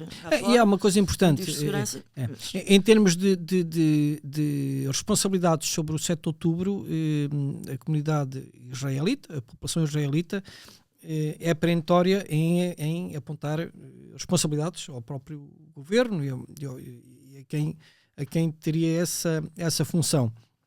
Porém, é uma coisa que é importante também dizer, a comunidade israelita está toda de acordo em que devam ser feitos esforços, não só para garantir a segurança da própria população israelita, como também do resgate dos próprios reféns que foram feitos no 7 de outubro. Sofia, estamos muito para além do nosso tempo, a conversa foi ótima, isto acaba por ser um tema que, pela experiência que nós temos, inclusive noutros blogs no YouTube, demora às vezes 3 e 4 horas, é sempre muito interessante. Espero que nós não tenhamos chegado a tanto, pelo menos aqui. Há algumas questões que nós pretendíamos aqui desmistificar. Primeiro, não existe genocídio em Israel por parte das EDF, isso é uma idiotice completa, temos que o dizer com todas as palavras, é totalmente propaganda mentirosa. Não existe apartheid. Não existe apartheid de forma alguma, é o sítio onde, aliás, de ser árabe, muçulmano, de origem palestiniana, com cidadania israelita, é exatamente o mesmo e os mesmos direitos do que ser judeu, israelita, seja aquilo que for nascido em Tel Aviv, tem os mesmos direitos. É completamente mentira que existam direitos diferentes. As próprias mulheres dos muçulmanos em Israel têm os mesmos direitos que os seus maridos, algo que não acontece noutros países contíguos. Nem todos os países árabes podem dizer o mesmo. Exatamente. Israel não aponta a civis, embora tenha feito vítimas civis, infelizmente, e temos a lamentar.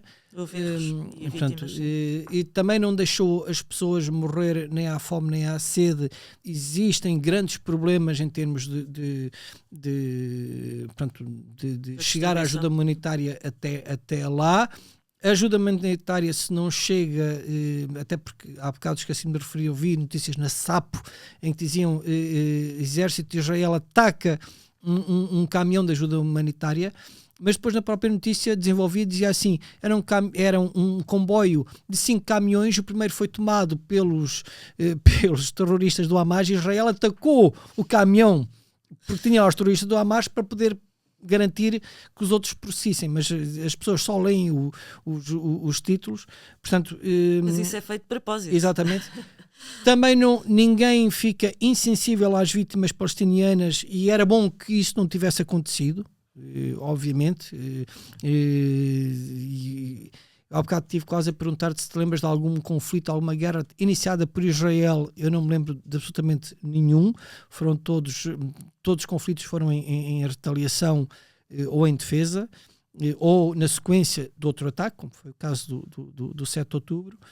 Portanto, há uma série de tabus que convém desmistificar, não porque sejamos anti-Palestina, bem pelo contrário, eu assumo-me a mim como pró-palestiniano porque acredito na solução dos dois Estados. Eu sou anti-Hamas. Pois, exatamente, agora somos totalmente anti-Hamas, somos anti-Hezbollah, somos anti tudo o que seja terrorismo, seja de que parte seja. Portanto, e obviamente que os votos que aqui desejamos, pelo menos da nossa parte, e acho que desafio-te a ti também para deixar já uma mensagem nesse sentido, é exatamente para que se faça a paz o mais depressa possível e que se encontre uma solução para que haja uma paz duradoura naquela região, na medida do possível, é claro. Os meus votos também, voltando um pouco atrás, era o que eu dizia, eu não sou contra os palestinianos, muito pelo contrário. É óbvio, ficou aqui claro. Quem dera que tivessem construído ali uma excelente Dubai número 2 na região, que mereciam isso. Mas enquanto tiverem uma organização como a Hamas presente na região, não acredito que alcancem a paz. E mais uma vez reforçar, realmente, contra o Hamas, sou contra. Não contra os palestinianos, são duas coisas distintas. Infelizmente, não sei se o conflito ainda está para durar ou não. Esperemos que não, que seja breve, que os reféns voltem a casa brevemente e que o conflito cesse. Vamos a ver. É porque acredito que a maioria dos palestinianos também são contra o próprio Hamas. Nós temos aqui uma imagem de Jerusalém. Tu estiveste aqui ainda há poucos dias, não é? Que é o Muro das Lamentações. Ali temos a mesquita de Al-Aqsa. Portanto, tu achas que é uma boa altura para visitarmos Jerusalém? Nem por isso. Jerusalém tem tido os seus momentos. Agora está mais calmo. No verão estava mais complicado, pouco turismo, não era um sítio que eu recomendasse, estava um bocado complicada ali a zona, mas agora tem estado mais calmo e a vida voltou ao normal. As pessoas em Israel também são muito resilientes, estão habituadas, as coisas não param, a não ser quando tem que ser mesmo, a vida continua, e aconselho a quem não foi ir a Jerusalém, porque é uma pérola, uma maravilha no mundo, um local único. Ok. Sofia, olha, muito obrigado pela tua simpatia de vir até aqui. Foi um gosto a nossa conversa, muito interessante. Esperemos agora que haja um pouco mais de moderação dos nossos haters, que eu não acredito muito nisso, porque eles são mais fundamentalistas que o próprio Hamas. Mas pronto, até uma próxima vez, continuação de boas viagens, boas análises da tua parte. Quanto a nós, muito obrigado por terem tido a simpatia de nos acompanhar até ao fim. Já sabem, subscrevam, metam um gosto e um seguir na página da Europa Hoje ao Meio-Dia, facebook.com/União Europeia. Vamos ter mais conversas oportunamente sobre outros assuntos, não só sobre a geopolítica internacional, mas também sobre assuntos a ver com a Europa. Até breve, até à próxima.